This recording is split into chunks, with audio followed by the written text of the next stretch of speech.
বিশ্বনন্দিত দার্শনিক জালালউদ্দিন রোমের কথা সূত্র ধরে বলবো, আজও যারা বাংলাদেশে বাক স্বাধীনতার দোহাই দিয়ে, মুক্ত চিন্তার দোহাই দিয়ে পশ্চিমাদের গোলামি করে ইসলামের কালজয়ী সুমহান আদর্শের বিরোধিতা করে কোরআন ও ইসলামকে বাদ দিতে চায়, তারা নিকৃষ্ট চামার সদৃশ মানুষ ছাড়া আর কিছু হতে পারে না। কোরআন বুঝতে বুদ্ধিতে চলবে না, বুদ্ধির ফলাফল ভালো হয় না। বুদ্ধি যত বাড়ে মাথার চুল তত পড়ে। তারপরে এক সময় দেখা যায় সাফা চাট স্টাডিয়াম। আল্লাহর কোরআনের হেদায়েত থেকে যারা বঞ্চিত, দুর্বলতা তাদের। কোরআন শরীফের কোনো দুর্বলতা নাই। আল্লাহ তাআলা কোরআন কারীমের শুরুতেই বলেন হুদাল লিল মুত্তাকিন। ইমাম রাজি এখানে তাফসীর করেন হুদা ইউফিদু মা'না ইসমিল ফাইল। এই ইসমে মাসদারটি ইসমে ফাইলের অর্থ নেবে, অর্থাৎ হুদাল লিল মুত্তাকিন, হাদিন লিল মুত্তাকিন। কোরআন হচ্ছে মুত্তাকিগণের জন্য পথ প্রদর্শক। করেন সুবহানাল্লাহ। কে বলেছে? কোরআন কারীম শুধু মুত্তাকিগণের জন্য পথ প্রদর্শক নয়, আল্লাহ বিভিন্ন জায়গায় কথাটি বলেছেন সকল মুসলমানের জন্য পথ প্রদর্শক। শুধু মুসলমানের জন্য পথ প্রদর্শক নয়, যত মানুষ আছে সকল গোত্রের, বর্ণের, বংশের মানুষের জন্য কোরআন পথ প্রদর্শক। যেমন আল্লাহ তাআলা বলেন ওয়ানাজ্জালনা আলাইকাল কিতাবা তিবয়ানান লিকুল্লি শাইইন ওয়া হুদান ওয়া রাহমাতান ওয়া বুশরা লিল মুসলিমিন। আল্লাহ রাব্বুল আলামিন বলেন মুহাম্মদ সাল্লাল্লাহু আলাইহি ওয়াসাল্লাম, এই কোরআন আপনার উপর আমি নাযিল করেছি তিবয়ানান লিকুল্লি শাই, সবকিছু সুস্পষ্ট ব্যাখ্যা হিসেবে। সব কথা যেখানে আছে, আকাশের উপরের কথা তার নিচের কথা, জমিনের উপরের কথা তার নিচের কথা, ইহকালীন কল্যাণ এবং পরকালীন মুক্তির জন্য যত কথা আছে সব আমি আল্লাহ পাক সূক্ষ্মাতি সূক্ষ্মভাবে, পুঙ্খানুপুঙ্খভাবে কোরআনে বয়ান করে দিয়েছি। ওয়া হুদা ওয়া রাহমা ওয়া বুশরা লিল মুসলিমিন। পৃথিবীর সব মুসলমানের জন্য কোরআন সুসংবাদের বাহন এবং রহমতের কান্ডার এবং পথ প্রদর্শনকারী। বলেন সুবহানাল্লাহ। তাহলে আমরা দেখতে পাচ্ছি কোরআন হুদাল লিল মুত্তাকিন এবং কোরআন হুদাল লিল মুসলিমিন, ঠিক কিনা? প্রশ্ন আসে, বাকি যারা মানুষ আছে পৃথিবীতে, যে বর্ণের হোক, বংশের হোক, কি আস্তিক কি নাস্তিক, কি ডানপন্থী কি বামপন্থী, কি শ্বেতাঙ্গ কি কৃষ্ণাঙ্গ, কি সংশয়বাদী কি অবিশ্বাসী, তাদের জন্য কি কোরআন পথ প্রদর্শক নয়? জোরে বলেন। জবাব আল্লাহ দিয়েছেন শাহরু রমাদান আল্লাযী উনজিলা ফীহিল কুরআন হুদাল লিন-নাস ওয়া বায়িনাতিন মিনাল হুদা ওয়াল ফুরকান। এই কোরআন হুদাল লিন-নাস, পৃথিবীর সকল যুগের, দেশের, বর্ণের, বংশের মানুষের জন্য কোরআন হচ্ছে পথ প্রদর্শনকারী, হেদায়েতকারী। বলেন সুবহানাল্লাহ। কয়টি কথা পেলাম? হুদাল লিল মুত্তাকিন, হুদাল লিল মুসলিমিন, হুদাল লিন নাস, ঠিক না? প্রশ্ন আসে কেন? আল্লাহ তাআলা তো শুরুতেই বলতে পারতেন হুদাল লিন নাস, সব মানুষের জন্য পথ প্রদর্শক। সেখানে তো মুসলিম আছে, অমুসলিম আছে, হিন্দু, বৌদ্ধ, খ্রিস্টান সবাই আছে, তা না বলে তিনি কথাটিকে ক্লাসিফাইড, শ্রেণীবিন্যাস কেন করেছেন? প্রশ্ন আসে না? বলেন। এই জবাব দিতে যে বিশ্ববরেণ্য মুফাসসির ইমামে বায়জাবি রাহমাতুল্লাহ লেখেন, পৃথিবীর সমস্ত মানুষ আল্লাহর কোরআন থেকে যতটুকু হেদায়েত লাভ করবে, উপকার লাভ করবে, তার চেয়ে বেশি উপকার লাভ করবে বিশ্বাসীগণ, মুসলমানগণ। আর যারা মুত্তাকি হয়ে যাবে তারা আল্লাহর কোরআনের 16 আনা উপকার ও কল্যাণ পেয়ে যাবে। এখন বলুন আমাদের কি হতে হবে? শুধু মানুষ আছি তাতে চলবে, না মুসলিম হতে হবে? শুধু মুসলিম হলে চলবে, না মুত্তাকি হতে হবে? সুবহানাল্লাহি বিহামদিহি। আল্লাহ যেন আমাদের প্রত্যেককে মুত্তাকি হিসেবে কবুল করে নেন, বলেন আল্লাহুম্মা আমিন। পাশাপাশি প্রশ্ন আসে, যা ইমামে বাইজাবি সুয়ালে মুকাদ্দারের জবাব দিয়েছেন, কোরআন তো সবার জন্য পথ প্রদর্শক, তারপর কোরআনের হেদায়েত থেকে যে বঞ্চিত হবে তার ক্ষেত্রে আমাদের ফায়সালা কি? হেদায়েত থেকে বঞ্চিত হচ্ছে না মানুষ?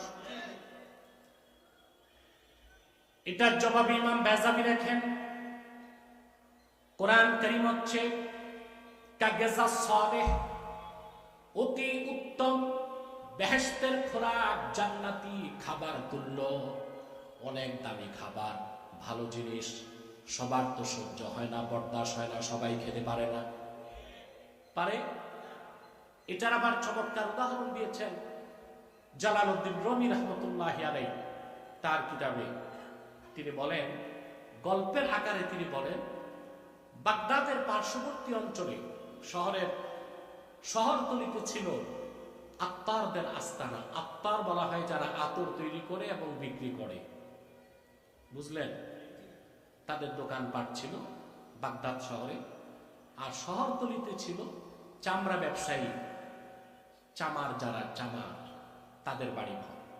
কোথায় আত্তার, কোথায় চামার, পার্থক্য আছে না? একদল কি, আরেকদল চামড়া ব্যবসা। চামড়ার যে কি গন্ধটা আপনাদের নতুন করে বুঝাবার দরকার নাই। বুড়িগঙ্গা ঘুরলেই আগে আমরা ট্যানারির বিশ্রী উৎকট গন্ধে স্থির হয়ে যেতাম, ঠিক কিনা? চামারদের সর্দার চামারদেরকে নসিহত করেছে, তোমরা ভুলক্রমেও বাগদাদ শহরে গেলে আত্মার যারা আতর ব্যবসায়ী তাদের দোকানের কাছে যাবে না। এক যুবক চামার, তার কৌতূহল হলো, শুনি আতর দামি জিনিস, এই ভালো জিনিসের কাছে যেতে কেন নিষেধ করছে সর্দার? এর থেকে তার কৌতূহল বাড়ল, সে হেঁটে হেঁটে আতরের দোকানের কাছে চলে গেছে। আর যেই মিসকুল আম্বার আতরের গ্রান তার নাকে ঢুকছে, অমনিতেই সে বেহুশ হয়ে পড়ে গেছে। আতর ব্যবসায়ীরা দৌড়ে আসছে, তার সেবা শুশ্রূষা করছে। কি ব্যাপার, সুস্থ মানুষটা অজ্ঞান হয়ে গেল কেন?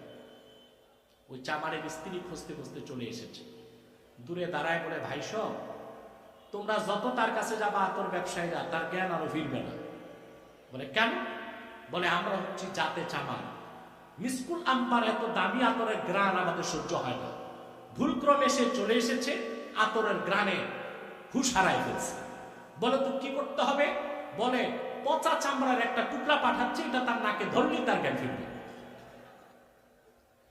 পচা চামড়ার টুকরা একটা নিয়ে আসছে, আর নাকে ধরাই দিছে, হুঁশ ফিরছে, দৌড়ে ভাগছে। বিশ্বনন্দিত দার্শনিক জালালউদ্দিন রুমের কথা সূত্র ধরে বলবো, আজও যারা বাংলাদেশে বাক স্বাধীনতার দোহাই দিয়ে, মুক্ত চিন্তার দোহাই দিয়ে পশ্চিমাদের গোলামি করে, ইসলামের কালজয়ী সুমহান আদর্শের বিরোধিতা করে কোরআন ও ইসলামকে বাদ দিতে চায়, তারা নিকৃষ্ট চামার সদৃশ মানুষ ছাড়া আর কিছু হতে পারে না।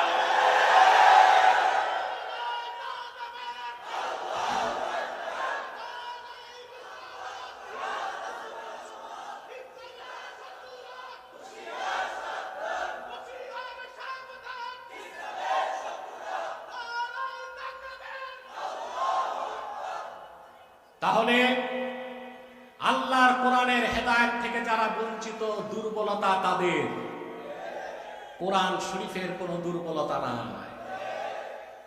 ওনারা আবার মাঝে মধ্যে কোরআন শরীফ স্টাডি করে, কায়দা বগদাদিটা পড়ে নেই,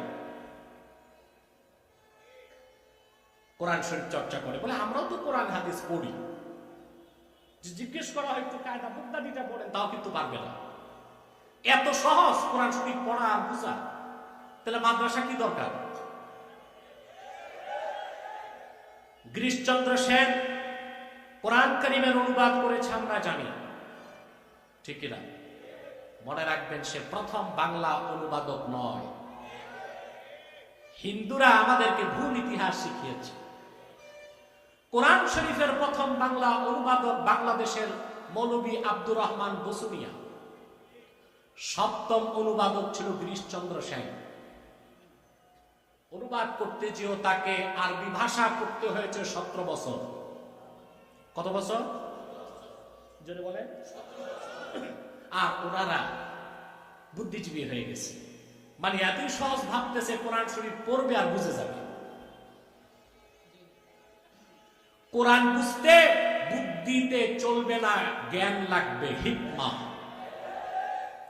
তোমরা যে বুদ্ধি মাথায় রাখো তার চেয়ে অনেক বেশি বুদ্ধি বানরের মাথায় আছে, হনুমানের মাথায় আছে, বাবুই পাখির আছে, মৌমাছির আছে। বুদ্ধি আছে বলেই তো মৌচাক বানায়, বাবুই তার ঘর বানায়, বানর বান্দরামি করে। কোরআন বুঝতে বুদ্ধিতে চলবে না, বুদ্ধির ফলাফল ভালো হয় না। বুদ্ধি যত বাড়ে মাথার চুল তত পড়ে। তারপরে এক সময় দেখা যায় সাফা চাট স্টাডিয়াম। আমি চিন্তা করে দেখছি মাথার বাইরেও কিছু নাই, ভিতরেও কিছু নাই। ঠিক না? বাইরেও কিছু নাই, ভিতরেও কিছু নাই। এই কোরআন থেকে উপকার নিতে হেকমা লাগবে, ইল, ওটা ভিন্ন জিনিস। ঠিক কিনা বলে? তাহলে আমরা কি বুঝলাম?